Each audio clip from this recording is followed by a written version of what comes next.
This is the ERP Advisor. Today's episode, how to navigate ERP demos successfully.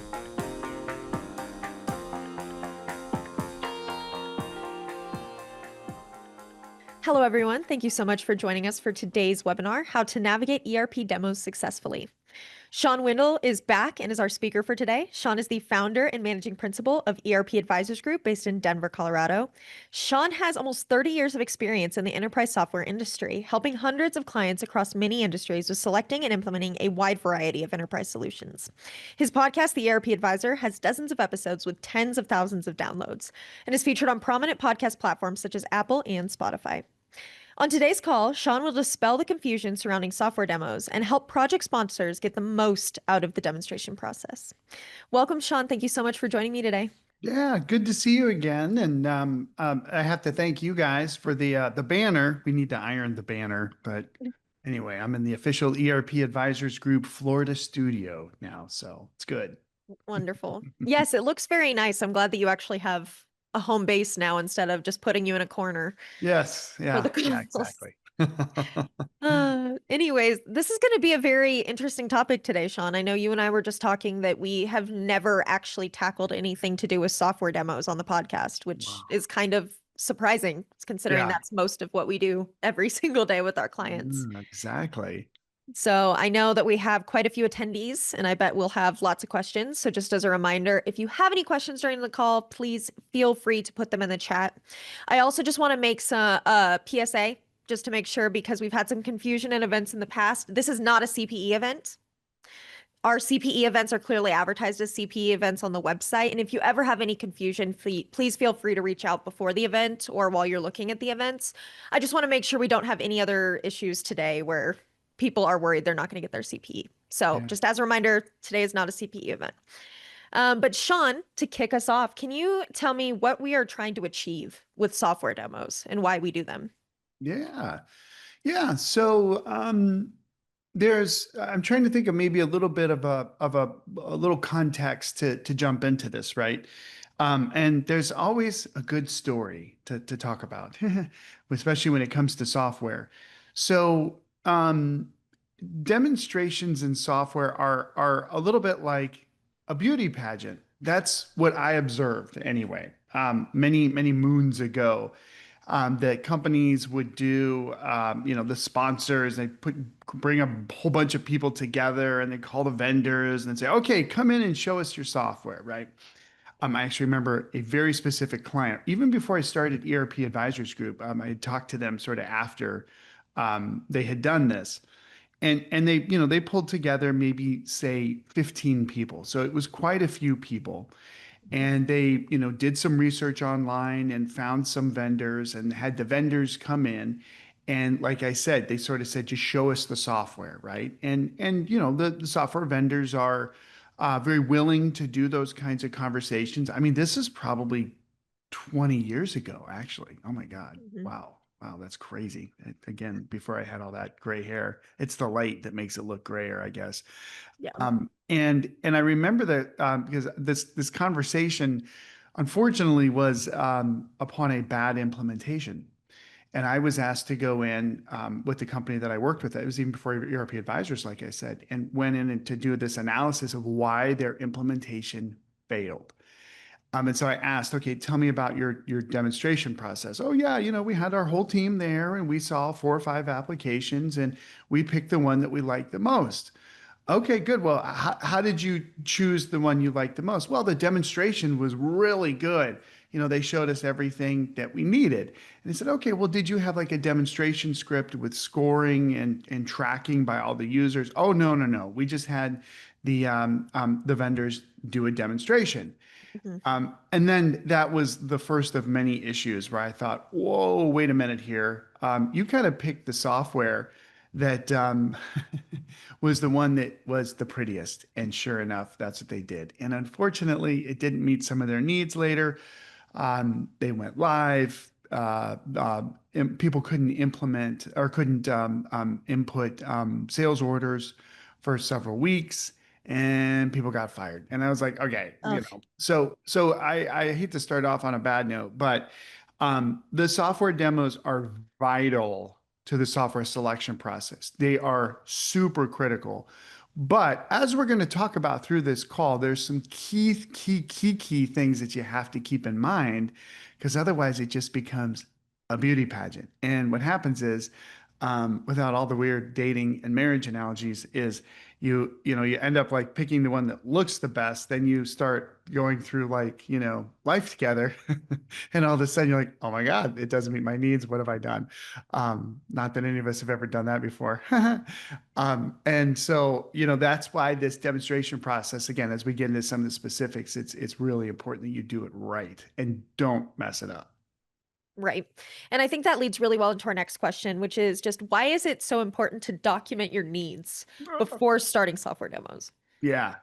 I do think we have talked a lot about needs analysis and that in some of these calls. I know we have a ton of other things you can reference on that for sure.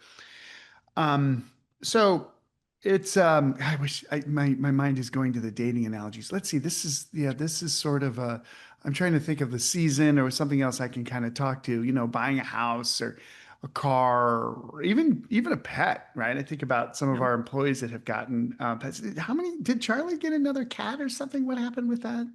He has two cats. He's got two cats. That's He has right. two cats, but Amazing. we've had them both. He's had them both for a while, but Yeah. Okay. Okay. Well, I don't know what I was thinking, um, but when you when you have a pet with when you live with somebody, let's just take that analogy, and you live with somebody, you have a significant other, and you're like, okay, this is what I want to do, and then you're like, great, I'm going to go do it, and you get the pet and you bring it home, right?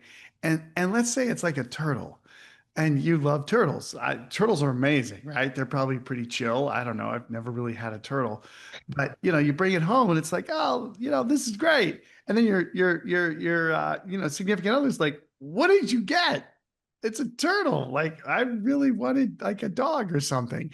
And that's a silly analogy, but you can think about things this way, right? That you have to talk and you have to decide, okay, well, what do you need? Well, I want a pet that's really low maintenance because my job, I work a lot, or I exercise a lot after work and I just don't have a lot of time or whatever. The other person's like, well, I don't. I work from home and I would like a companion more than a turtle. And maybe a turtle is a really good companion. I love turtles, like I said. But they want something that's a little more active, whatever. So that's a simple example, but you really do have to understand your needs when it comes to software. Because if you're looking at like, well, we need a manufacturing ERP, great. Okay, but there's like a gazillion things within there that you're going to need to know. And you have other people that are going to be in that presentation. So you may, usually it ends up, I would say, is this true? There's usually one person in each of the functional areas of whatever the ERP that's going to cover that does have sort of a vision in their mind, and they should be on the selection team and they should be able to come in and talk to what they're looking for. But even if you get some of those things out of their mind before the demonstration, those needs, and can write it up, and the more important thing is, kind of get it throughout the team to make sure that everybody agrees, maybe add a couple things, but send it to the vendor beforehand. I think we're going to have a lot of vendors that are with us today, and I think are going to be listening to this in the future. And I would say to them, you will do better if you have some idea of what the expectations are on the client side for the demonstration, and those are the needs. And you would think, as a software vendor, and especially focusing on demonstrations and doing that part of it, that you kind of are like, well, I don't know if I really want their needs because I kind of want to show them what's really great about my software. Don't do that. Don't do it, guys. Trust me. Trust me. Trust me. Trust me. I've been doing this a really long time, right? You want to talk. You want to actually run a little bit of control on the sales process. And this is one way to do it, to say to your customer, hey, this is great. We can't wait to do a demonstration. You can even say, here's some things that we're going to, we normally show in these areas. What else would you like to see? right? Mhm. And yeah, maybe they come back with something that doesn't, meet your needs, like a turtle. But wouldn't it be better before you bring that turtle into your life, right? And then you're like, oh my gosh, what am I gonna do with this turtle? Don't do that with a turtle. We love turtles. The Turtle Protection Agency called us and told us to put a little disclaimer in here that you would be very careful if you got a turtle to think about it before. Anyway, so the ERP Protection Committee has done the same thing and said, don't buy an ERP without communicating your needs in advance. So then at least, and again, we'll get to this a little bit later too, you have a chance of, like going live successfully because unlike a turtle, when you get into ERP, there's a lot of things in there that you're gonna might discover later that you're like, oh my gosh, I didn't think about blah blah blah. So the things you can think about those early. Yeah, definitely. And I think the ERP selection process, all of it's so long from start to finish. And you have lots of projects that are moving on very strict timelines. Yeah. And during the demo process, if I'm going into it and I've already seen this vendor demonstrate their financials, I don't need to see any more of that because I'm more concerned about how their manufacturing capabilities are going to be in the system. I don't want to spend 4 hours of an 8 hour demo on financials when I already know that that's exactly what I've already seen, right? I want to be able to drive that and do what I need to do in order to see what I need to see in an efficient amount of time and put it in front of the right people. And I think that leads us kind of into the next question, which at EAG, a huge part of our methodology is mini demos. And that's not Mhm. always widely accepted, not always widely practiced. Why do we encourage our clients to conduct mini demos before jumping into full scale demos? Yeah. So this one I can use the analogy of a house because it does really make the most sense, right? That if you think about buying a house or renting an apartment or some kind of property, right? You might buy some acreage in the woods. I don't know, that'd be cool. But when you're looking at several different properties, you can kind of quickly go through them, right? And sort of eliminate some right offhand. Or you will see something in those where you're like, whoa, I really, really like this. But when you're looking at multiple datums, I'll just say it even generally, one after the other, now you can compare. So if you spend a whole day doing a demonstration with one vendor, and then you spend a whole day with another, and a whole day with another, and a whole day with another, and a whole day with another. First off, your selection team's going to poke their eyeballs out because they're like, I've seen too much software. I don't know what the difference is. I don't know what to do. I just remember that one, salesperson was amazing, and that's the one we should go with. Like, whoa, don't do that because I mean the sales guys and gals should be amazing. They're good people, but don't pick software just on that alone. But if you spend all that time, just like if you spent all that time going through like a house or an apartment, you don't need to do that, right? Some of them are just not going to work. And so you can Right. see that right away. And that's what the purpose of the mini demo is. I mean, there's actually only really three key factors that we look at in a mini demonstration when we do scorecards. We can talk about that here in a little bit too, but we keep them short so that you can see it, but we also don't invite the whole selection team. Yeah. Because if you do, and you've got 15 people there, and you're 15 minutes in, and you realize, oh my gosh, blah, they don't offer something we need. I could rattle off 52 things literally. They don't offer something that we don't need. We don't like the people. The user experience is old. The user experience is too new. The experience doesn't match our company culture. Functionality that we're looking for is there, or functionality isn't there, et cetera, et cetera, et cetera. That whatever those things come up, and they can come up pretty quickly. So, if you get a bunch of people there, you got the whole day scheduled, and you're, an hour in, and you realize, oh my gosh, I don't need this.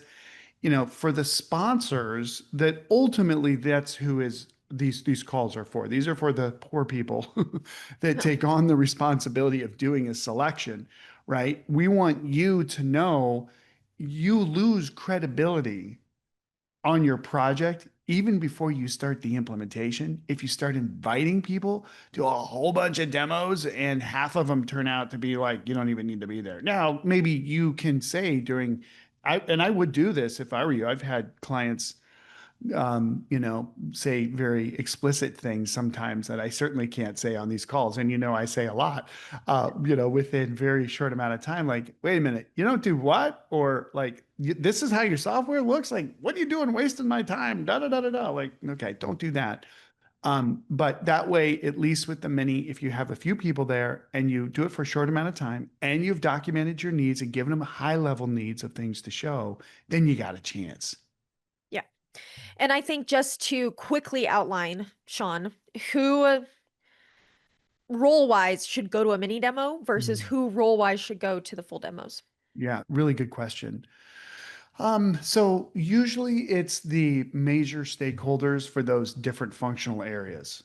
So if you have, we'll pick a different industry here, just say professional services, right? We've got some projects people, you might be construction. I mean, you might be professional services, a whole ton of stuff. But let's say the delivery people, like one person. That's it. Yeah. Maybe one for HR if it's in there, one for accounting, one for project management, scheduling, maybe one for some other area that might be applicable. There might be some key billing things or whatever, but like, that's it. Like it's probably 5, 6, maybe 7 at max. Maybe it's only 3. I would say probably 3 to 6 is the right range of people. That's all. And those people are going to make the decision on behalf of to do the final demo, right? They're going to make the decision on the behalf of the selection team on which vendors should go to the final demo. And we have some thoughts on how many that should be too. But Definitely. And great. We're going into the next part and you perfectly segued it. How do we decide which vendors to bring in at each step of the process? So starting with mini demos, how do we decide who we're going to bring in? And then from there, how are we able to decide who we're bringing to the full demos? yeah, it's always about who we like the most in terms of the people. Yes. I wish. Yeah. Um, Easy. That's it. Easy, right? Yeah. So with the selection, with the mini demo, right? So we basically do, I won't give you all the tips and tricks here. You have to look at our website to get some more specifics, but we basically do like at least 3 levels of demonstrations. Sometimes we even go more, frankly. Yeah. The mini is first, and then we call it the final, and then there's deep dives. And when our people, especially our private equity clients, are, when we have a team like that's driven from the CEO, and we're like in the sales process, and we start talking about some of this stuff. First off, we should never get into that level of detail in the sales process because that's why people are hiring us. Is because like you guys know what you're doing, like you just do it. So Charlie, I know you're in the room. Don't talk about that on the sales process. Trust me. We can go to these calls instead. Tell them just go to this call. But here, the reason why we do that is because you can't make a decision on one time through with the software vendor. There's so many things that you don't know about, and they don't know about this, that you have to do it through a gradient iterative process. The first iteration is literally the beauty pageant. It just is. And you will find some vendors that you're like, oh my gosh, I'm glad we only scheduled this for an hour or two because that's all we're going to need, right? Then the final, that's where we're going end-to-end use cases for each of the functional areas. So you might spend, like you're saying earlier, you may spend 2 hours in accounting. Have the accountants go do that, right? You may spend 4 hours in through the whole manufacturing life cycle, especially if you're in food and some of these other really complex industries with safety regulatory requirements. You're going to need to go through all that stuff. So do it. And then inevitably, every single time I've ever done this, and the team is doing this, in that food manufacturing, batch manufacturing 4-hour demo, later when you ask somebody, okay, we covered the whole script, we covered all your needs. Is there anything else you have your mind on? I really do. How are we going to do labels for EU? We didn't get into that in the final demo. I need to see exactly how that's going to happen. Say they do a lot of work in Brazil, and there's the currency and regulatory reporting is very complex. We might not have had time to get into that. So you have to do a deep dive demo on that. So those are the 3 kinds of demos, basically the mini, the final, and then the deep dive demos. And it's a little intricate. And like I said, people like when we talk up front about it, they're like, "You guys are crazy. I'm not going to Oh, pay you to spend all that time with the demos." And I just go, "Yeah, you are." And that's why I'm not on the sales calls anymore. yeah. And why Charlie and the team architect can say, "Oh no, we'll work with you," and blah blah blah. I'm like, "No, we won't. We're gonna do this so that we know, even as ERP advisors group knows, what are the best fit apps, because you have to see it at these multiple levels." Yeah. And I think a big part of that process as well, Sean, is that we do scorecards. And we won't dive Hmm. too deep into exactly what our scorecards look like. You Yeah. have to engage with us. But we have a process for documenting the needs and how the systems look at each step of the way. And so even if you're tackling it on your own, you need to figure out a system for doing that so that it's cohesive and that if you have multiple people talking about the project, I'm not just comparing my 8 pages of notes from the demos to Lydia's over in operations and we're sitting down like, oh, okay, well, you didn't take any notes on this section. How are we going to compare how I felt about it versus how you felt about it? Well, we can't. So there needs to be some system in place to make those decisions, right? Yep, that's right. And to capture the information and then be able to objectively as you can, compare between this vendor and that vendor. Compare them on what? Well, it's the criteria or the needs, the requirements, or whatever they are, right? Different companies call them different things, but they're the same criteria across the different vendors. That's the key thing, is we need the same things. And that's what the scorecard provides us, is that ability to show, here's on a ranking that, does a 5 versus a 7. You did a 5, I did a 7, right? Does that really matter? I'm just going to tell you the truth. It doesn't. But I put a 1 for, which is horrific or something, and 10 is amazing. You put a 10, and it's your area and you're responsible for it, like marketing, right? And PR and the things that you work in, Rebecca, right? And I put a terrible score and you put a really high score. It's your area, and I don't do that much in there. Like, your score kind of matters more than mine does, frankly. Yeah. So, we want to be able to make sure that we have rankings that are again as objective as we can. That's what the scorecard kind of creates, as an objective ranking across different vendors, multiple vendors, Yep. because it is extremely subjective, to be totally honest with you. But the crazy thing, after doing this for many, many, many years, is you will see that your company, your team, whether you're a nonprofit or a government agency or for-profit, nonprofit, you will see that your scores will tend to band together, be close, across each of the vendors, and some of them will be high and some of them will be low, for sure. So at least you've got a little bit of objective comparison there. Yeah, and I've definitely talked to users at different conferences and things that I've gone to where they've approached this process in a way that wasn't necessarily as organized. And one example was it was only our operations people involved in actually like configuring the system and figuring out what it was going to look like. And the accountants I was talking to were like, we hate it. And now we are so far down the line, we're going to have to start over and figure out how we're going to configure the system so that it actually works for what we need to do.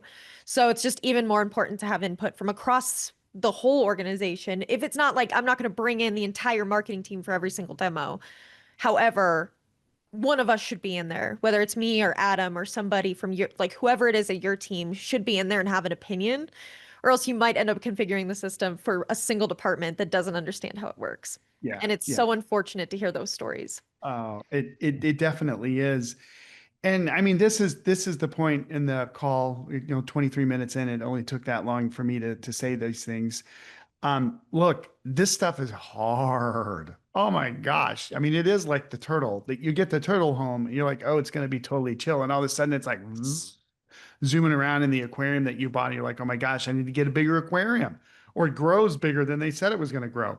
There's things that are just unknowns. And in ERP, there's a lot of unknowns.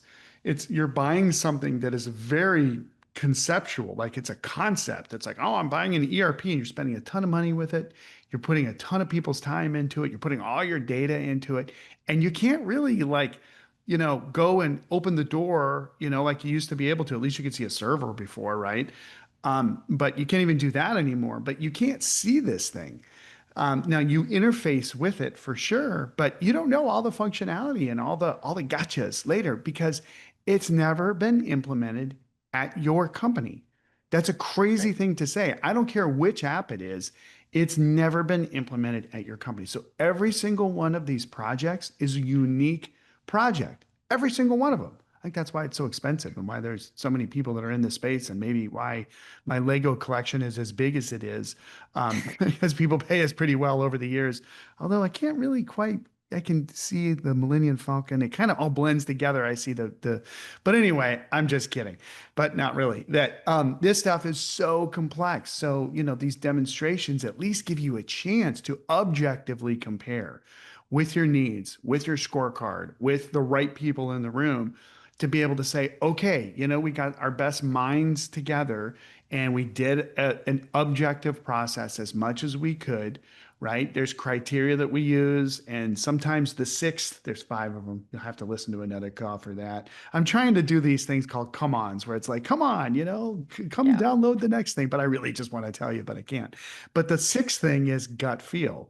But there's five other objective things that we measure through mostly the demonstration process. You could almost look at the demonstration process from the client side as an exam. You're actually testing the vendors. Well, just like we've all been tested in school, I don't want to freak anybody out with the tests and stuff, but you have a test. You don't just sit down. I mean, maybe some schools do this and you do like an oral exam, but there are still questions that the professor, the teacher asks, and then you provide an answer. You're kind of doing the same thing of the vendors. Here's our criteria. Here's the test. Here's the exam. And that's why we give it to them even before we talk to them. We actually write Right. that script up and we send it out to the vendors and say, we're going to expect you to do this whole thing. Please tell us now if you can't do it, Right. because I don't want to get, and spend all your time and your money and all my team's time and money and get all the way down. And you're like, oh, we don't do that. Like, wait a minute. What do you mean you don't do that? We told you about that like 3 months ago. Right. Oh, okay. Yeah. And if things come out that we're not expecting, or, I mean, we've had situations where maybe a new person comes in during the selection process and they have a whole set of requirements that nobody's thought about before. Stuff happens. We all know that, right? Right. Like I said, the turtle grows too big for the aquarium that you got. It happens. It happens, Yeah. Rebecca. It It does. does. It It does. I does. think I think my kids had like a lizard or something at one point, and it's like, wait a minute, you got to do what with the thing? You got to take its skin or something off. I don't remember what it was, but Hey, anyway. I have a Shih Tzu that's 3 times the size of a normal Shih Tzu, so I get Yeah, it. it happens. That's right. Surprises you. There you go. Wonderful. And you already touched on this, just kind of the importance of having a demo script. But before we go into our last question, I do want to ask you, Sean, what are some of your best practices or any advice you have for someone who's writing a demo script? Yeah. So, you really need to kind of think. I'm trying to think of the people that would be writing the script, right? This isn't like the senior people in the organization, most likely, right? It's probably somebody who's got some familiarity with different areas. I mean, there's really two different scenarios. One is the sponsor, who works only in one area, usually, right? Can put together kind of a framework or a model, do their requirements in that, and then pull their requirements out, but then pass that to the different functional departments and say, hey, can you fill this in? And then you sort of facilitate having the different departments fill it in. That's one way to do it, right? Another way is if you're bigger and you have a team that's really driving your selection process, maybe they're going to drive your implementation too. They may go and interview the different areas, which I think is probably the better way to do it. Even if it's, as broad as, HR, and then if you're a government agency and you do permitting, on behalf of counties or something, that you're meeting with the different departments and kind of pulling out from them what it is that they need, and then you write it up and then you give it back to them and say, hey, can you add some more to it? That is unequivocally the best practice, because if you just send a document out to people and say, hey, fill this out and tell me what you want to need, first off, you, whoever you are that I'm addressing, you're probably pretty educated. You're interested. You probably have time. That's why you're doing this. And you kind of know what you're doing. The rest of the folks out there, they may not have a clue. So when they send you something, it might be kind of, not very good. And then, you're midway through the process and the people say, oh, well, I really need, some of our fire departments, we really need life safety where we can do inspections. And within our inspections, we need to make sure that we've got documents of the buildings and all these other things like, whoa, wait a minute. Well, you didn't even mention that up front. And they're like, well, you didn't ask. Yeah. So, Right. I think for the vendors that are listening to this presentation, I think they're probably like, hallelujah, like, thank you, thank you, thank you for telling, our prospects about this. And, look, guys, if you want to send this video to your prospects, that'd be fine. It'll help you. It really will. But having the team go through this effort in advance of the demonstrations, it only helps everybody. That's the bottom line. Definitely. And just to wrap this up, I know we're kind of coming to end of time. I did have one more question for you that I think I personally hear a lot or see a lot when I'm writing articles or looking at solutions. Sometimes businesses go into the demo knowing they're going to need a third-party solution or a bolt-on, not just a Mm, module, but something that's created by an ISV. mm. And when they go into the process knowing they need a solution like that, should that solution be included in the demos alongside the core ERP? Dang. Are you just showing off right now? Come on. That was a crazy, wild, great question. Thanks, Sean. Rebecca, we've come so far. I know. 3 Oh my years. gosh. Yeah, it's amazing, right? Yeah. Man, you're like the fountainhead of ERP. I mean, seriously, this is not this is a question for like, this is actually, I would gear this more towards the vendors right now on how I answer this. Don't. I'm serious. Don't bring in now independent software vendor is what ISV is.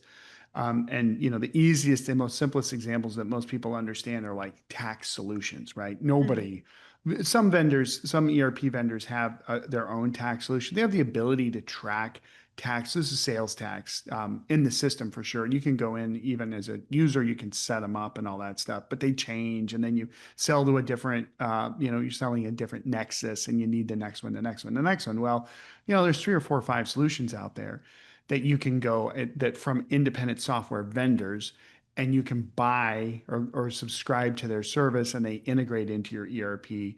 So it would make sense to say, yeah, let's have them as part of the final demonstration process or the mini. Just don't do it because, and I think I would speak on behalf of the software vendors where the main ERP vendor, the one that's responsible for the overall demo, they know that when they bring in that other party to do that demo, it's actually risky for them because what if that other vendor does a crappy job? And that's Right. what the tax person at this particular company, the SALT person, sales and local sales and no, I'm sorry, state and local tax people, SALT it's called. Those people, they're salty. They get a bad kind of mojo on whatever solutions brought in. They're like, oh yeah, we can't go without ERP because the tax doesn't work. Wait a minute. The ERP company works with 3 different tax providers. So don't make the decision based off the ISV solution. So it's almost better to just go with the full demo without those pieces. And sometimes though, there are some really, really key things. Manufacturing planning, you see this a lot. Manufacturing execution systems, sometimes you need like a shop floor, barcode scanning, kind of like tracking work center kind of stuff. And sometimes the ERP vendors don't provide down to that level. So fine, but I'm probably getting too technical on this, but you want to kind of understand the platform from end to end that you're selecting. And then when you have these little niche areas that an ISV fills, it's better to kind of make the platform decision. Maybe you're down to your 2 finalists or something. Okay, good. Now we need you guys to bring in e-com solutions. Who do you recommend for e-commerce? We're going to upgrade off of our, whatever WordPress site, and we're going to go to, more of an e-commerce platform. Which ones would you recommend? That one's a bad example because everybody knows Shopify or whatever, Magento. But these other areas, they come in and because I've seen this over and over and over where that third party comes in and then they botch the demo. Mm, And even the sponsor is like, oh my gosh, I know that, whatever app is better. And that person's going to be like sour on this and that's going to spread across and blah, blah, blah, blah, blah. So do it as a deep dive later, yeah. please. Trust me.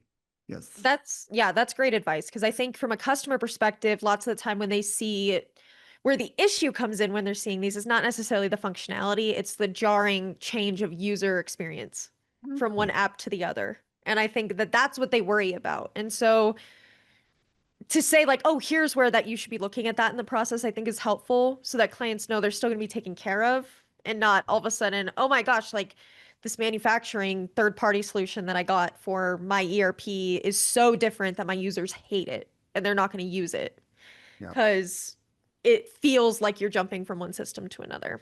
And so And that's important. you want to know what's actually going to happen later, Yeah. right?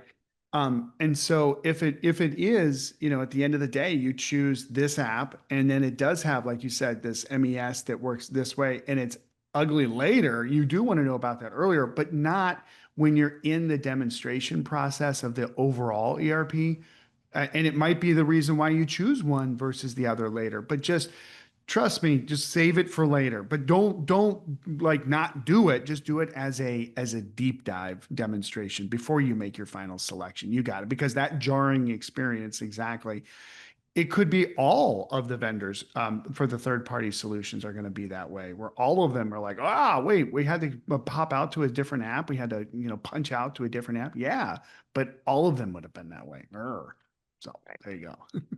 Yeah, and I was going to wrap things up, but we did just have somebody make a comment in the Q&A, and they said that demo scripts keep all the vendors on the same playing field. Otherwise, they will just demonstrate the bells and whistles of their system. So not really a question, but I do think that's very relevant to this conversation as well, going back to the demo scripts. Yeah. Can you send like a job ad to that person and see if they want to work with us? Yeah, hello. But But yes, that is spot on. That's exactly right. Yeah, because otherwise you do get, this is the last tip for those that made it this long into the call, the little golden nugget.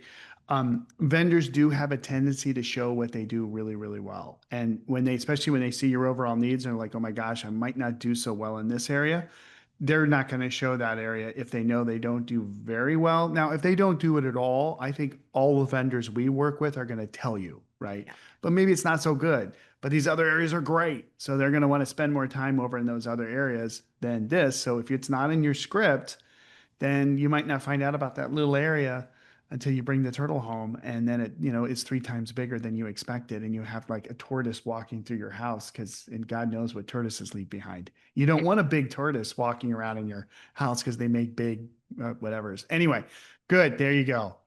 wonderful. Thanks, Sean. And thank you, everyone, for joining us again for today's call.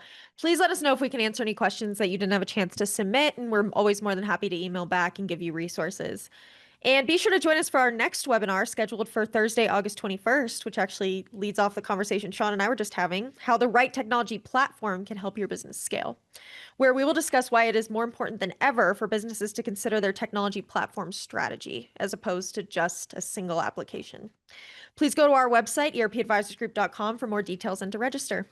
ERP Advisors Group is one of the country's top independent enterprise software advisory firms. EAG advises mid to large-sized businesses on selecting and implementing business applications from enterprise resource planning, customer relationship management, human capital management, business intelligence, and other enterprise applications, which equate to millions of dollars in software deals each year across many industries.